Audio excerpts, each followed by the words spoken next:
जय श्री राम।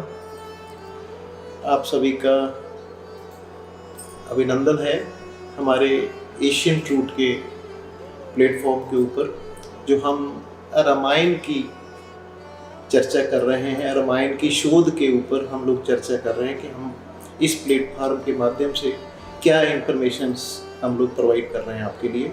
मेरा नाम अशोक कैंथ है।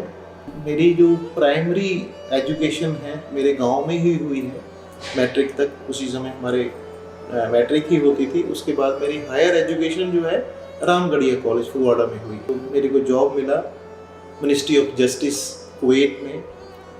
तो कुवैत में मैं अध्ययन किया अपने जॉब के प्रति, लैंग्वेज के प्रति। 2004 के अंदर में जो लोगों में रामायण के प्रति नकारात्मक सोच या अप्रोच बन रही थी, जगह जगह यही उस समय बात की जाती थी कि रामायण मिथ है, रामायण काल्पनिक है, राम हुए नहीं।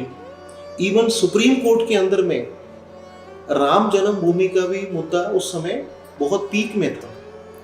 लेकिन मेरे मन में ये सोच थी कि रामायण में दो चरित्र हैं सबसे मुख्यतः, एक प्रभु श्री राम, उसके ऑपोजिट कैरेक्टर है रावण।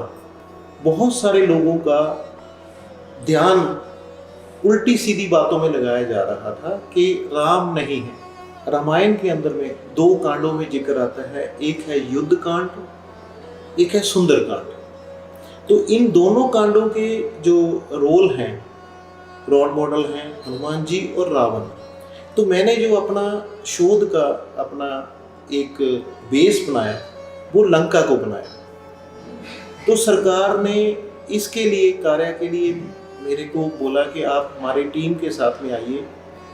हमारी एक टीम है जिसके लिए आप हमारे साथ में आके इसका काम कीजिए। तो फिर मेरे को 2006 में हमारे जो मिनिस्टर्स थे, मिस्टर मनिंद्र मोरगोडा, उन्होंने मेरे को अपॉइंट किया सरकारी तौर पे। हालांकि स्थितियां हमारे विपरीत थी उस समय। 2004, 5, 6 में इतनी स्थिति भयानक थी, एलटीटी का इतना जोर था, उस समय काम करना बहुत मुश्किल था लंका के अंदर। मेरा एक पॉपुलर आर्टिकल आया था 2006 में, Australia is the part of Sri Lanka. लेकिन आज नासा ने 2020 में ये प्रमाणिकता के तौर पे मान लिया है कि Australia is the part of Lanka, जिसका अतीत का जो नाम है वो ऑस्ट्रेलेशिया था। एशियन रूट्स का भाव ये है कि जो हमारी प्राचीन जड़ें हैं, जैसे रामायण है, महाभारत है, शिव के शक्ति स्थान है और सती माता जी के स्थान है।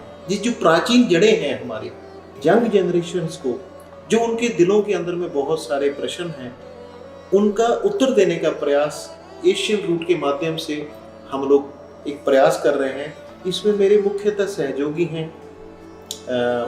मैडम रेशम शर्मा जी, उनके अनुज हैं पदम शर्मा जी, बाकी हमारी टीम के एडवाइज़र हैं जो लीगल जो हमारा देखते हैं नितिन वाजपेयी जी हैं। मैंने जब ये कार्य शुरू किया था, मेरे को नहीं मालूम है कि जो मेरे ग्रैंडफादर थे, मैंने बहुत बचपन में उनको खो दिया है, विशन पते गाते थे। तो ये चीज़ें बाद में कोई उनका आशीर्वाद था या कोई भगवान का आशीर्वाद भी समझिए। मेरी जो फ्लाइट थी वो श्रीलंका में रुकी। तो श्रीलंका के अंदर में मैंने जो 2 दिन अध्ययन किया, 2 दिन का मेरा समय था रुकने का। उस समय कोई फ्लाइट नहीं मेरे को मिल रही थी इंडिया जाने के लिए, तो मैं श्रीलंका में से होके आया। वही एक मेरी ज़िंदगी का टर्निंग पॉइंट था। तो बहुत सारे लोगों का प्रश्न भी था।